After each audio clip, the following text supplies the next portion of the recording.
Constipation, constipation, constipation. I don't know why most people are so shy talking about this problem.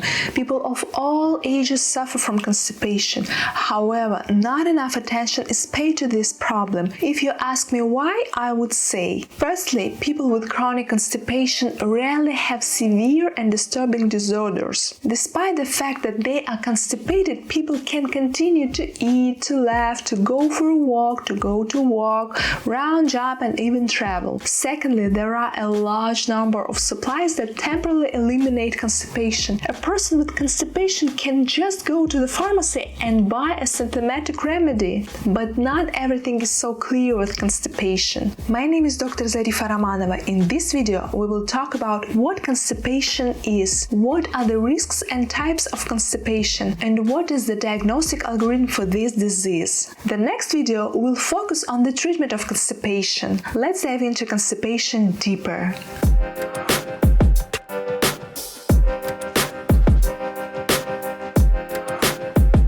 In case of constipation, there is difficulty in defecation, bowel movements, or its delay. The question is for how long. Under normal conditions, the passage of food taken from the mouth to the rectum lasts from 20 to 28 hours. The large intestine should be emptied once, at least twice a day, or never later than 36 to 48 hours later. Thus, constipation is a pathological condition, syndrome with a long, more than 48-hour delay of fecal masses in the large intestine, as well as difficulty in bowel movements. As always, I have to urge you guys, if you have difficulty in bowel movements or any other symptoms related to your health, please consult your doctor. Do not self-medicate. Remember that constipation may be a manifestation of a serious disease. A few words about the process of defecation. The gastrointestinal tract, the GI tract, or the gut is a large and complex organ. It has numerous nerve fibers and plexus, as well as blood and lymphatic vessels. The intestine consists of the small intestine and the large intestine, or colon. Under normal conditions, the rectal ample is usually empty. Feces accumulate in the sigmoid colon. Transitions of feces from the sigmoid colon into the rectum's ample causes the urge to defecate reflexively. Defecation is a complex reflex act. The normal sensitivity of the rectum has a great importance for regular bowel movements.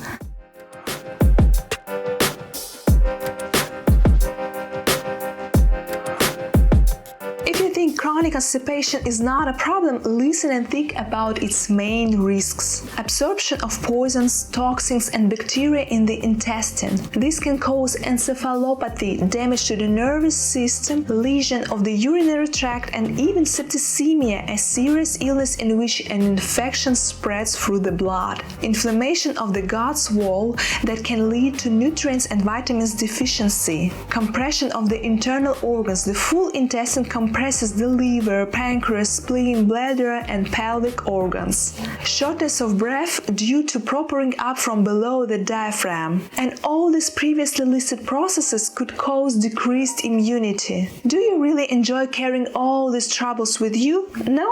Then let's move on.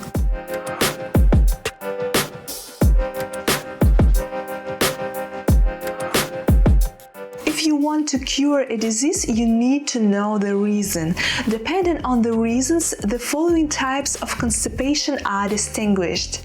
Type 1. Alimentary constipation. When you eat junk food, sweets, foods that low in fiber and rich in proteins, when you drink not enough water, it leads to excessive drying and hardening of feces and makes it difficult for them to pass through the gut. Type 2. Neurogenic constipation. Many neurological and psychological diseases can lead to constipation. For example, organic diseases of the spinal cord and brain, melancholy, hysteria, neurasthenia, and others. Under the influence of fear, intestinal motility increases, Bear disease, and under the influence of anger, it slows down. Type 3. Inflammatory constipation. Constipation Constipation is found in chronic colitis, inflammation of the rectal mucosa, with cracks, fistulas of the anus, hemorrhoidal nodes, as well as cystitis, prostatitis, parametritis, and other inflammatory diseases of the pelvic organs. Inflammation in the large intestine causes constipation, and fecal retention supports the inflammatory process in the intestines. Thus, the vicious cycle closes. Type 4. Mechanical or organic constipation can be caused by various kinds of scars, tumors, narrowing of the intestines, feces, and gallstones. In women, by the displacement of the uterus down and back, cysts and tumors of the female genital organs. Type 5. Toxic constipation occurs with lead poisoning or intoxication with morphine, cocaine, benzene, etc. Some artists could suffer from this type of constipation because of excessive use of makeup. Long-term use of laxatives could lead to constipation. A combination of toxic and mechanical constipation is observed with massive parasitosis, ascariasis, amoebiasis, and enterobiasis. Type 6. Endocrinological constipation. In the occurrence of endocrine constipation, an important role is played by the hormones of the ovaries, thyroid gland, pituitary gland, and adrenal glands. All these types of constipation are the most common. Other less common causes of constipation are pregnancy, obesity, rickets, venous congestion, changes in the vessels of the abdominal cavity, and low physical activity. Many athletes also suffer from constipation. However, a sedentary lifestyle makes the course of chronic constipation worse.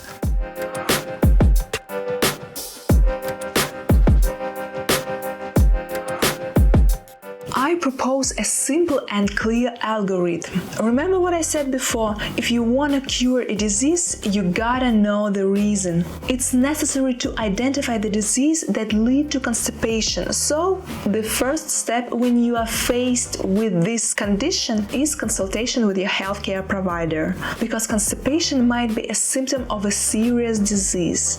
Pass the feces for analysis, a general analysis of feces or a coprogram, that is analysis of feces in which a technician can recognize undigested food debris, blood, mucus, pus or white blood cells, etc. This analysis will help in diagnostics a lot.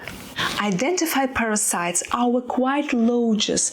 They live in the human body for a very long time and the person doesn't even suspect that. They absorb nutrients and secrete toxins. They can cure into a ball and clog the intestinal lumen as round worms often do. How to identify them? Make a blood test, a comprehensive examination for invasion and infection. This analysis is very likely to show whether you have parasites. I think I will make a special playlist with several videos on parasitosis. Let me know in the comments below if you are interested. Make an ultrasound examination of the abdomen. This simple examination can detect changes of the abdominal organs, detect the degree of expansion of the intestinal loops, and the violation of their movements, peristalsis. In some cases, for example, obesity or poor visualization, patients could be referred for computed tomography or magnetic resonance imaging.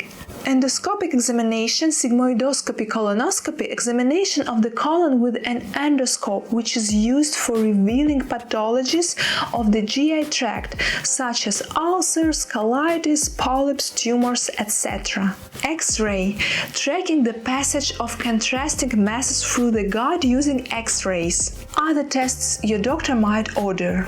So, what are the key points we have noted today? Constipation is a serious pathological syndrome with a long, more than 48-hour delay of fecal masses in the large intestine, as well as difficulty in bowel movements. There are many types of constipation resulting from various causes. A consultation with your doctor and some examinations will help determine the cause of constipation. Constipation carries certain health risks and could get worse over time. Therefore, it's very important to treat constipation. How to do that? In the next video, we will discuss remedies for constipation that are simple and relatively safe when used correctly. See you in the next video. Take care of your body, mind, and your GI tract. Bye.